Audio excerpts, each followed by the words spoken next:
So what if I told you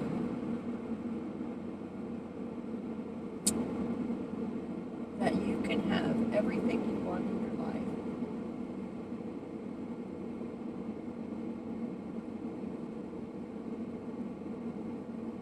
even when it's scary? So right now I'm in my vehicle and I'm going to take you with me on a little drive. And today is a significant day. This is a milestone day for me because I am facing one of my fears and driving by myself again. And I've overcome a lot of health obstacles in the past 2 months. It's taken me 20 years to get here. I was here right before the pandemic. I was driving again. And then the whole idea and everything that went with that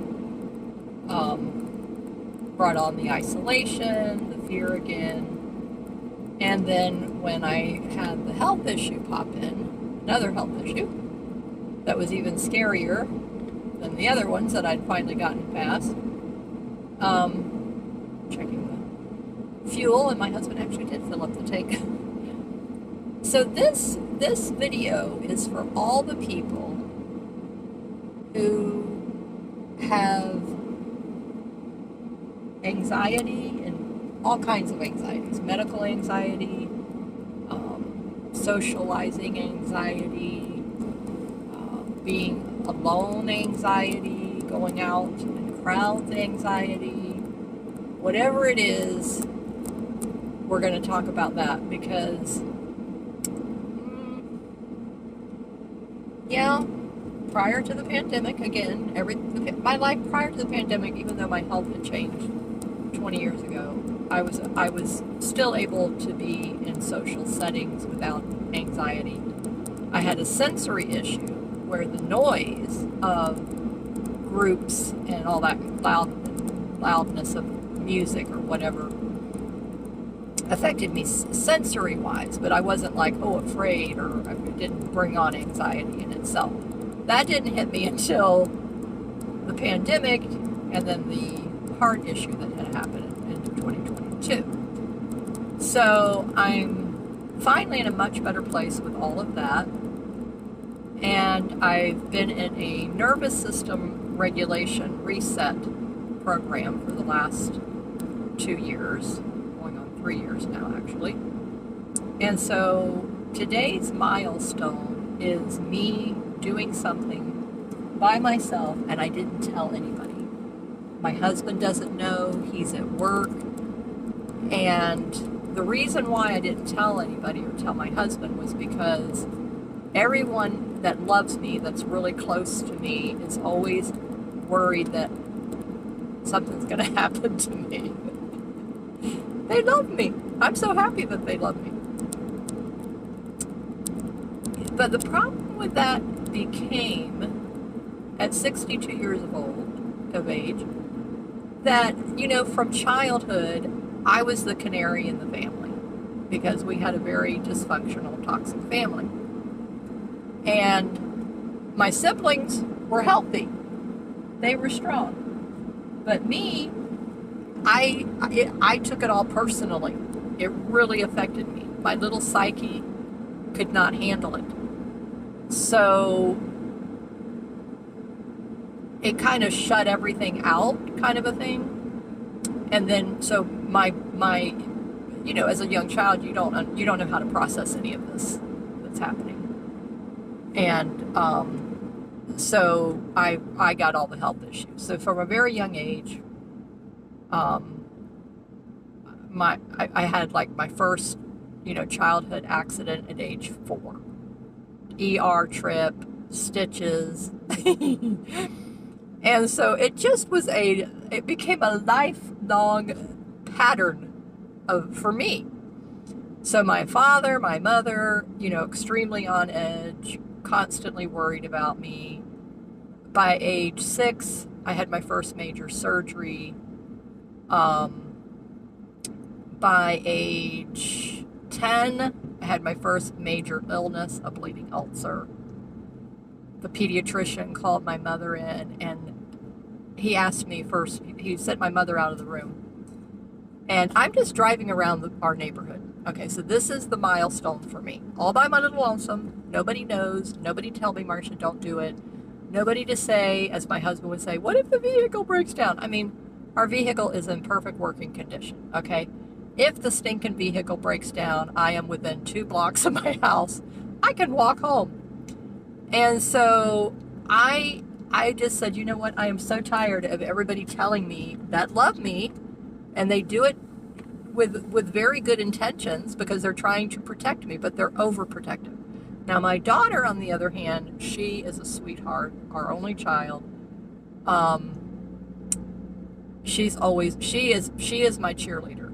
Mom, you can do it. You can do it. Because I was driving to her house 15 minutes away before the pandemic. And, you know, just to visit, just to do things with her. We'd go to Goodwill or somewhere, my thrift stores, you know, things like that. She's very thrifty. We enjoyed each other's company. We'd go to a used bookstore. She's a bookworm. And, you know, just enjoyed being together. I miss that. I really, really miss that. And so now I'm saying, you know what? I'm taking back my life. So this video, when you read the title of the video, there's a lot of other videos here on YouTube that have this kind of a theme going on. But everybody's story is different. And I looked at those videos and I said to myself, which story of mine could I tell people that would really resonate? And I said, this anxiety problem, it is a huge problem. And if you don't have it, you can't relate. Because I used to, when I didn't have it, I couldn't relate. And back when I was taking care of this lady, I did house cleaning. I had been a nanny. I was a caregiver for my uncle for 4 years. He lived with me. He was deaf, and he had had a major heart attack. He was living on 10% heart function. I took care of him. The doctor gave him 3 months to live. The man lived for 26 years. The doctor swore up and down at his 3-month checkup when I took him back, when he was still alive. I promise you, it was not a misdiagnosis. I said, no, I believe you because I've had to take him to the ER several times for other reasons. And they said, hey, do you know that his heart sounds like an old washing machine? It's worn out. I go, yes, we know. Dr. So-and-so is his doctor. He was given this diagnosis, but he seems to be doing pretty good. He was a husky, big Dutch, Scottish, English heritage person, but he was like that bull-built man body. Short, 5'6", but stocky, very strong. And the guy, I mean, he had other problems. He had high blood pressure, he had kidney disease, you know, the list. But the doctor said, your loving care, he's living with someone who cares about him, who truly loves him, who can communicate with him. He taught me sign language. I got tired of spelling the ABCs, words. I said, we're going to be here forever. Teach me the shortcut. So within a month, he taught me what I needed to know, and it expanded because I would be with him at our Christian congregation meetings, and I had to interpret because there was other deaf people, and they started using me as an interpreter once they learned that I could interpret. So I did that for the 4 years at major conventions with 5,000 people, not all deaf people, but I mean smaller group of deaf people. And so it was like, you know, he was my, you know, I took him under my wing. He was a part of our family. Our daughter was 4 years old when he came to live with us. She had no understanding about deaf people. She was so frustrated. She would get so upset. And then when I finally explained to her, he cannot hear you, baby. He cannot hear you. And she cried. At 4 years old, she cried. It touched her little heart. She finally understood. I said, that's why he makes the sounds that he makes. That's why he doesn't speak clearly. That's why he talks with his hands like this. So we taught her the alphabet. We taught her certain signs, good night, all these kind of things. Thank you. You're welcome. So their relationship became very close. And, but then, so he lived with us till she was 8 years old. And then I started working for this other lady. I'm having to look because there's a plant right here that I wish these people would cut down. That makes it difficult, even though we don't have a busy neighborhood, but still, somebody can come flying down the road one day or something. You don't ever know. And so this video, you guys are with me on my first driving solo in, 5 years since, 2020. And so this lady I worked for, she had an anxiety problem. I think she was like 86, somewhere around there when I first started working for her. And I worked for her for 5 years. Maybe she's younger, maybe 82, 3. Anyway. And so when I would take her to the doctor's appointment, I did everything for her. I cleaned her home. I didn't cook because I would buy stuff at the store pre-made, and she did all her own. She could do that, cooking and everything. She could get around. She just had anxiety. I didn't know she had this anxiety problem. So I'm taking her to the doctor one day. And then we're sitting there in the waiting room, and she is just fidgeting. And I'm like, her little legs are going like this. And she's talking to my daughter. My daughter anchored her because she never had any children. So my daughter would bring her Bible story book, and they would read Bible stories. She would read, because that was another thing that was also, it was a very beneficial relationship, because it was helping my daughter improve with her reading skills, because I homeschooled her.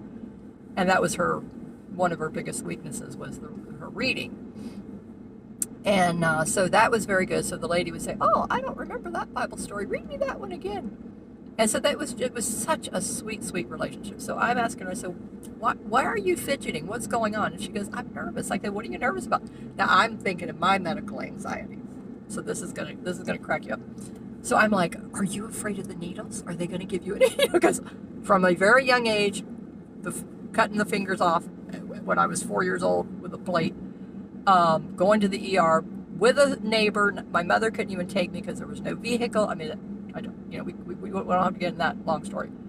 But anyway, it was a very traumatic experience that is in my little brain. And so I'm thinking, oh, it must be something to do with needles, She looks at me and she goes, "No, I'm not afraid of the needles." And I'm like, "Well, then what are you worried about?" And I just started holding her hand, and I was rubbing her hand, and I said, it's okay, everything's gonna be fine. I said, "Do you need me to go in there with you?" And she's like, "Would you?" And so that was my really first introduction to anybody with anxiety and medical anxiety. But she developed it with age, because she had been in the medical field. She did colonoscopies and something else like that, similar. Anyway, some kind of work along those lines. And so fast forward, I had a friend who had anxiety issue. She was like half my age. And I was like, "Now, why do you have anxiety?"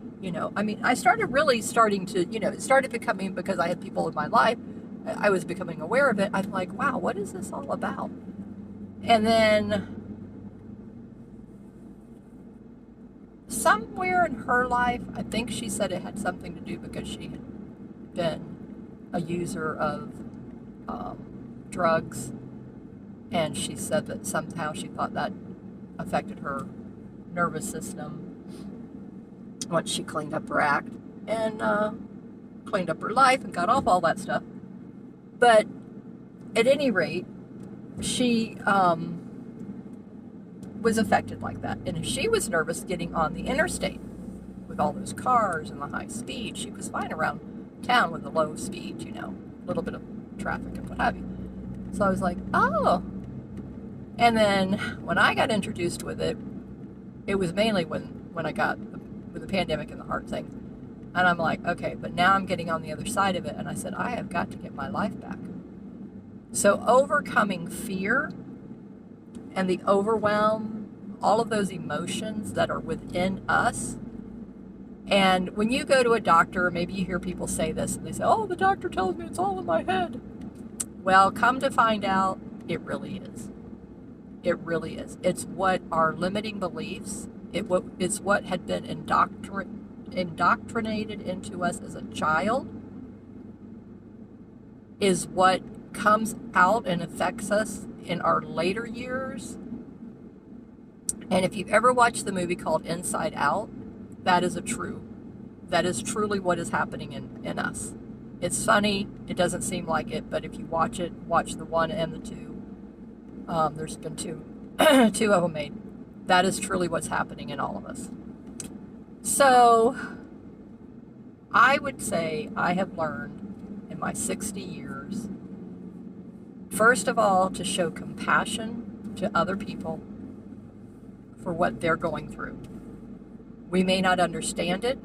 It may seem silly to us. It may seem immature. It doesn't matter what it seems like to us. To them, to the other person, it's very real. It is very scary. It's very debilitating, whatever it is. And so have compassion, have respect, show kindness. You may not understand. You don't need to understand. But if you show kindness and compassion, that's all that they need you to do. And so today was my day to say, okay, you know what? That's the biggest thing that I want to teach you. And don't let go of your dreams. Don't let go of what you really want out of life.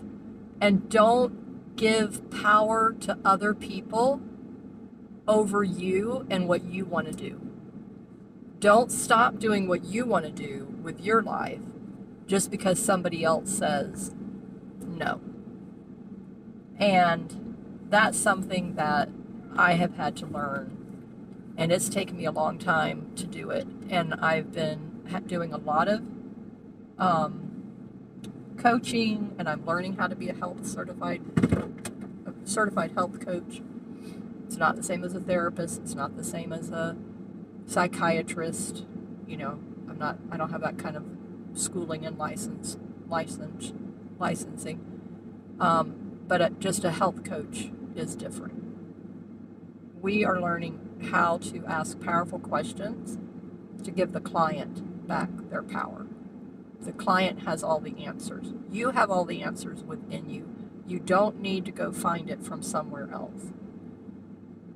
The one source that I would say that is vital for self-help, and not everybody's going to agree with this, is the Bible, is the higher power. Whatever your higher power is, those are your two main sources that are going to help you and a friend, a real friend, whether that's a psychiatrist, a therapist, a health coach, somebody who's going to be there for you on a regular basis, not the computer, not you going on websites that give you steps to do every day.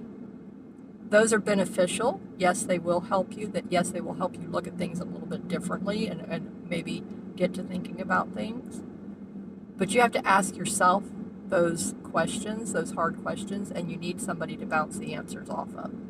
That's when true healing takes place. That's what I've been able to do in these last 2 years, and now in this certified health coaching course, I am partnered with a practice coach, another student, and so we are coaching each other, and that's when real transformation started taking place.